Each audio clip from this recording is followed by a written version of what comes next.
Muling pinatunayan ng Regional Police Community Affairs and Development Unit 3 ang kanilang dedikasyon sa paglilingkod bayan sa pamamagitan ng isang matagumpay at makabuluhang community outreach program na isinagawa sa evacuation center ng bayan ng Santo Tomas, Pampanga nito lamang Sabado, 13 ng Setyembre taong kasalukuyan. Pinangunahan ang aktibidad ni Police Lieutenant Colonel Lorvin A. Layugan, Officer in Charge ng RPCADU 3, katuwang ang Regional Community Affairs and Development Division 3 sa ilalim ng pamumuno ni Police Colonel Ferdinand D. Hermino at Santo Tomas Municipal Police Station kasama ang mga force multipliers ng bayan.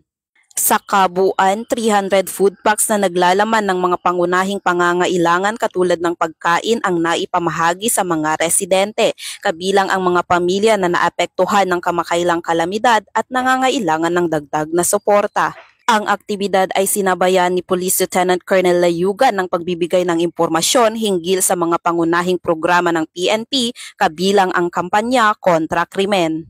Dahil nga po, ngayong buwan ay National Crime Prevention Month.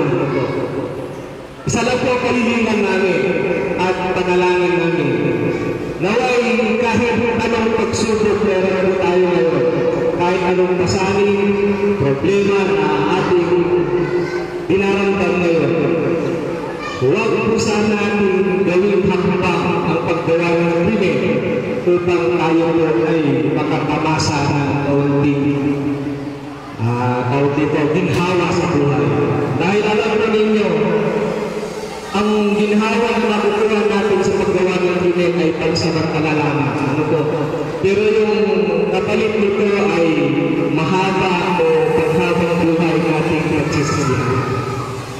Muli po, magpakatatag po tayo, magsikap, at laging manalangin sa buong may kapal. Mabuhay mo tayo at pagkakalaman po. Nagpahayag naman ng pasasalamat ang mga residente sa natanggap na tulong at sa patuloy na presensya ng kapulisan sa kanilang lugar. Ang masasabi ko lang po, ma'am, is dito po sa binigay na biyaya sa amin na mga nasalanta ng paglubog at baha, malaking tulong po para po sa amin mga medyo nahihirapan, minsan na walang trabaho.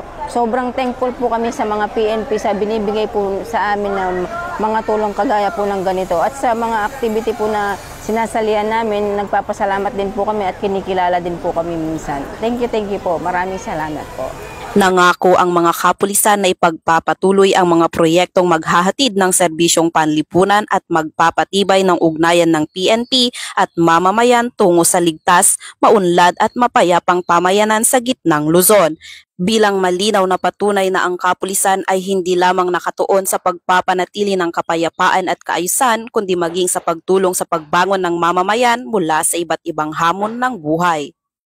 Mula dito sa gitnang Luzon, ako ang inyong PNN Correspondent, Patrolwoman Jilly Advincula Peña, alagad ng batas, tagataguyod ng Balitang Pulis.